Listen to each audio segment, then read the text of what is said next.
దీన్ని pepper milk అంటారు. Pepper milk మీకు ఈజీ అర్థం కావడానికి. మిరియాల పాలు. మిరియాల పాలు.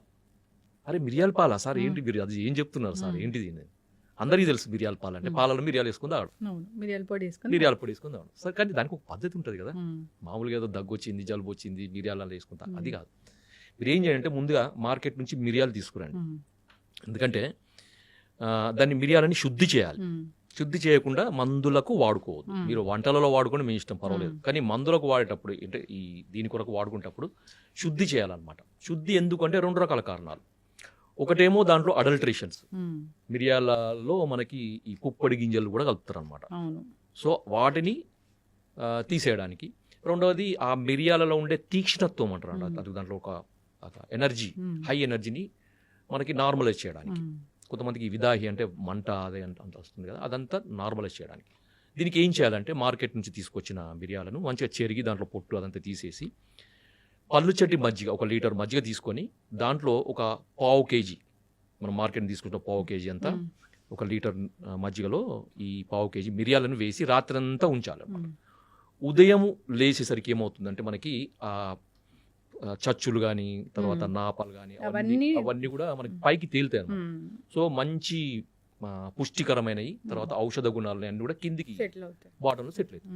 మీరు వాటన్నిటిని మొత్తం పైనుంచి తీసేసి, ఆ మజ్జిగను కూడా తీసేసి, ఆ కింద ఉన్న మిరియాలను మంచిగా తీసి వాటిని వేడి నీళ్ళలో కడగండి. కొంచెం గోరువెచ్చని, మరీ వేడి కాదు, కొంచెం గోరువెచ్చని నీళ్ళలో కడిగేసి ఏం చేయండి అంటే ఆరబెట్టాలన్నమాట. పూర్తిగా దాంట్లో ఉండే మాయిశ్చర్ అంతా పోయే వరకు ఆరబెట్టేసి కంటైనర్లో వేసుకోండి. వేసుకొని ప్రతిరోజు కూడా 1 కప్పు ఆవు పాలు, తర్వాత 1 కప్పు నీళ్లు, లేదు అంటే 1 అరకప్పు పాలు, తర్వాత 1 అరకప్పు నీళ్లు, దాంట్లో 1 పావు టీ స్పూన్ మిరియాలను ఇప్పుడు మనం చేసుకున్నాం, శుద్ధి చేసుకున్నాయి, దాన్ని నలగొట్టాలన్నమాట. పూర్తిగా పొడి చేయొద్దు, మిక్సీలో వేసి తొందరగా కావాలని దాన్ని పొడి చేయొద్దు అనమాట. జస్ట్ అంటే బురుయిజ్ అంటారు కదా, దంచేసి ఆ పాలలో వేసి, మనం ఎంతైతే నీళ్లు పోసినాం అంటే అది 1/2 కప్పు కానీ 1 కప్పు కానీ పూర్తిగా ఎగిరిపోయే వరకు, పాలు మాత్రమే మిగిలే వరకు, ఓకే, దాన్ని మరిగిచ్చేసి వడపోసుకొని గోరువెచ్చగా ఉండేటప్పుడు, లేదంటే మనం తాగగలిగేంత వేడి ఉన్నప్పుడు తాగండి. ఇది ఎప్పుడు చేయాలంటే ప్రతిరోజు ఉదయం ఎంప్టీ స్టమక్లో చేయాలి. సో కొంతమందిని నేను చూసాను, అంటే నాకు ఫీడ్బ్యాక్స్ వచ్చినాయి, తర్వాత రిపోర్ట్స్ కూడా చూపిస్తాను. సో 3 రోజులలోనే, అంటే కొంతమంది సంవత్సరాల తరబడి ప్రయత్నాలు చేసినా తగ్గని ఫాస్టింగ్ బ్లడ్ షుగర్ 3 డేస్లోనే తగ్గిపోయిందని నాకు ఫోన్లో వచ్చినాయి, రిపోర్ట్స్ కూడా పంపించాను. నేనే ఆశ్చర్యపోయాను. సో ఇంత అది ఉంటుందా అని. కొంతమందికి 1 వారం రోజులు, కొంతమంది 10 రోజులు. అంటే ఈ అలోపతి మెడిసిన్స్ కంటే ఫాస్ట్గా కూడా మనకి ఫాస్టింగ్ బ్లడ్ షుగర్ లెవెల్స్ తగ్గుతాయి. అంటే ఇంకొకటి ఏంటంటే అందరు అడుగుతారు, సార్ మరి తీసుకున్నప్పుడు అలోపతి మెడిసిన్ బంద్ చేయాలా? లేదు, అది వాడుకుంటూ, అది వాడినా కానీ తగ్గని పరిస్థితులు ఉన్నప్పుడు మాత్రమే ఇది అడిషనల్గా వాడండి. కానీ పూర్తిగా అది మానేసి వాడకూడదు. బాగా చెప్పారు డాక్టర్ గారు.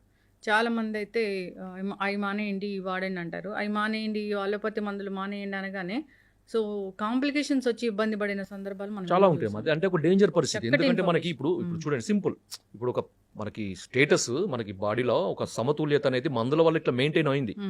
ఒక 3 పిల్లర్స్ ఉన్నాయి అనుకోండి, 3 మెడిసిన్స్ మీద సపోర్ట్ మీద ఉంది మనది. సో ఆ 3 మెడిసిన్స్ ఒకటిసారి తీస్తే ఏమవుతుంది? ఒకటిసారి కొలాప్స్ అవుతుంది. దానికి ఏంటంటే మనకి ఒక మెడిసిన్ తీసేయండి, మనకు ఆయుర్వేదిక్ మెడిసిన్ సపోర్ట్ ఇవ్వండి. స్లోగా ఆయుర్వేదిక్ మెడిసిన్ సపోర్ట్ స్ట్రాంగ్ అయ్యే వరకు అలోపతి మెడిసిన్ ఉంచండి, తర్వాత దాన్ని తీసేయండి. సో దాని తర్వాత ఇంకొక మెడిసిన్ వైద్యులు చెప్తా ఉంటారు అట్లా. వాడుకోవచ్చు. దీనివల్ల ఎటువంటి నష్టం లేదు. ఎందుకంటే ఇది పనిచేసే విధానం, అది పనిచేసే విధానం 2 కూడా డిఫరెంట్ గానే ఉంటాయి. కాబట్టి దీనికి దానికి ఎటువంటి కాంట్రాస్ట్ ఉండదు.